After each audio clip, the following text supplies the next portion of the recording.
এবার তুমুল বিতর্কে কোকাকোলার একটি বিজ্ঞাপন। কোক মোটেও ওই জায়গার না, আর ফিলিস্তিনে তো কোকের ফ্যাক্টরি আছে। দিস ইজ মাই কোক শিরোনামে কোকাকোলা বাংলাদেশ একদিন আগে একটি ভিডিও বিজ্ঞাপন প্রকাশ করেছে। বর্তমান পরিস্থিতি দেখে মনে হচ্ছে নতুন এড তাদেরকে উল্টো আরও ব্যাকফায়ার করছে। বিশেষ করে এদের একটা লাইন, ফিলিস্তিনে তো কোকের ফ্যাক্টরি আছে, ব্যবহার করা তাদের জন্য আত্মঘাতী সিদ্ধান্ত হয়েছে। তারা এই বিজ্ঞাপনটার মাধ্যমে আমাদের অনুভূতি নিয়ে খেলেছে, মক করেছে। আর সেই বিজ্ঞাপন নিয়ে নেট দুনিয়ায় তুমুল সমালোচনার মাধ্যমে কোক বয়কটের ডাক দেওয়া হয়েছে। সেই সাথে কোকাকোলার বিজ্ঞাপন করায় অভিনেতাদের বয়কটের ডাকও দেওয়া হয়েছে। কোক কোম্পানি থেকে এ ধরনের অ্যাড আবারও প্রমাণ করে যে বাংলাদেশের মানুষ সম্পূর্ণভাবে কোকাকোলা কোম্পানিকে বয়কট করেছে। এই অ্যাডটিকে তারা তাদের সর্বশেষ লাইফ লাইন হিসেবে উইজ করেছে। কোকাকোলা বয়কটের ডাকে ব্যাপকভাবে সাড়া দিয়ে মানুষজন নেট দুনিয়ায় কথা বলছে।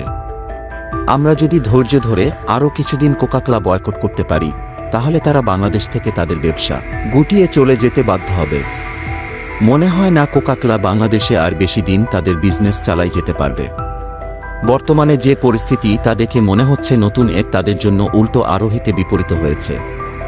কারণ অ্যাডের একটা লাইন, বিশেষ করে ফিলিস্তিনে তো কোকের ফ্যাক্টরি আছে, তা ব্যবহার করা তাদের জন্য আত্মঘাতী সিদ্ধান্ত হয়েছে।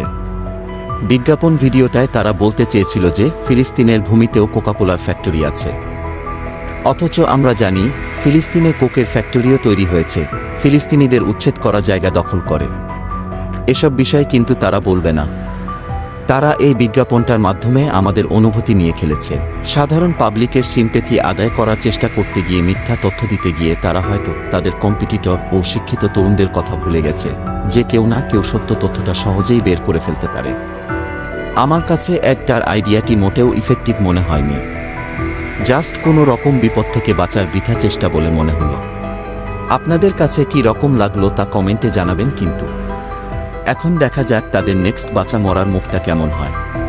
তো যাই হোক, সবশেষে বলতে চাই, এবারের ঈদে কেউ কোক কিনবেন না। তবে ঈদে বাড়িতে গিয়ে আত্মীয় স্বজনদের কোকের বিষয়ে অবশ্যই সচেতন করবেন। কিন্তু